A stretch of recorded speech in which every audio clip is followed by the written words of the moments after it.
Mali ni Algérie ka fɔɲɔgɔnya hokumu kɔnɔna la procureur min ka baara bɛnnen don banbagatuw ka kiiri kɔni kama ale y'a yira k'a fɔ ko Algérie nɔ minɛlen kɔni don an balimaw an ka foli b'aw bɛɛ lajɛlen ye kabini aw sigiyɔrɔ la ni procureur mun sigilen don min ye banbagatuw kɔni nɔ minɛlen ye ale ye communiqué kɛ communiqué min kɔnɔna la a y'a yira k'a fɔ ko Algérie nɔ minɛlen don wa ko sɛgɛsɛgɛliw bɛ ka kɛ min kan o de y'a yira k'a fɔ ko banbagati jɛkulu minnu sigilen don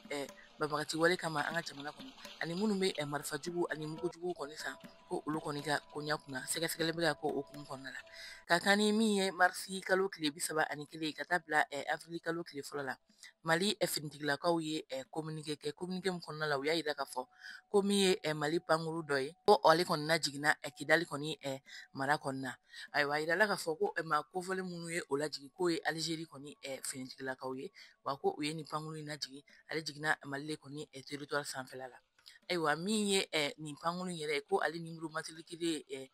TZ 98 delta ye ayiwa ko nin kɔni najiginna mali le kɔni territoire sanfɛ o de hukumu kɔnɔna la min ye procureur ye ni ale sigilen don banbagatu kɔni nɔ minɛli la ale y'a yira k'a fɔ ko sɛgɛsɛgɛli dayɛlɛlen don Algérie kɔni kan ayiwa sɛgɛsɛgɛli ninnu kɔnɔna la n'a yirala k'a fɔ ko Algérie kɔni nɔ bɛ nin waleya in kɔnɔna wa ko u ni kiiri min ka kan o bɛ da u kan ayiwa hali bi o hukumu kɔnɔna la mali ni Algérie ka fɔɲɔgɔnya in kɔni sen fɛ CEDEAO ale kɔni ye communiqué kɛ CEDEAO ale y'a yira k'a fɔ hali ni mali ale ni Algérie fila si lajɛlen tɛ CEDEAO la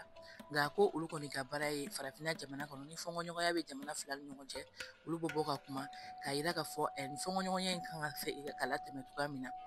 jamana fila ni ɲɔgɔn cɛ u y'a yira min ye mali ni Algérie k'u bɛɛ lajɛlen ka sabali ko ni farafinna jamana kɔnɔ ni fɔɲɔgɔnya bɛ jamana fila ni ɲɔgɔn cɛ ko sira dɔw de bɛ yen nɔ u kan ka taa o sira fɛ walasa sigikafɔ bɛ se ka kɛ ni jamana fila ni ɲɔgɔn cɛ cogo min na walasa u bɛ se ka fɔ ka bɛn sɔrɔ u ka fɔɲɔgɔnya in na o de to min ye CEDEAO ye olu kɔni bɔra ka nin communiqué kɛ ka ɲɛsin mali ani Algérie ma k'u bɛɛ lajɛlen ka sabali ko sira min kan ka kɛ walasa ni fɔɲɔgɔnya ninnu ka ban u ka taa o sira fɛ walasa mankan kana wuli farafinna jamana kɔnɔ kɔnɔna la wa min ye CEDEAO ale yɛrɛ kɔni ye nin communiqué kɛ avril kalo tile san 2022 communiqué mun fɔra ko drone binna effectivement an ka communiqué de don état général ka communiqué de don an y'a di DIRPA ma olu y'a publié filanan ye mun ye c'est que n b'a fɔ k'a fɔ ko fama forces armées maliennes an bɛ continuer ka jugu ɲini u ye dugu dɔw la yɔrɔ fɛn fɛn jamana kɔnɔ k'u ɲini k'u to u kana se ka ɲagata se mɔgɔ ma i n'a fɔ baara dira ma cogoya min na k'an ka jamana lakana ani jamanadenw lakana cogoya min na an bɛ k'o baara kɛ an n'an AES jamana tɔw ninnu Burkina ni Niger o cadre kɔnɔ an ye kibaruya de sɔrɔ kibaruya jɔnjɔn sɔrɔ tila ka recouper ka confirmer k'a fɔ ko terroriste ɲɛmɔgɔ baw u tun bɛ réunion na u bɛna réunion dɔ kɛ Tinzawatène an y'o renseignement sɔrɔ a pesiya k'a fɔ u tun bɛ yen réunion tun bɛ yen yɛrɛ donc o de sababuya la an ye pankuru in bila ka taa nin zone na ka t'u ɲini compte rendu fɛn fɛn nana kibaruya fɛn fɛn bɔra dugumala la ka na ne b'a fɔ jamana kɔnɔdenw ye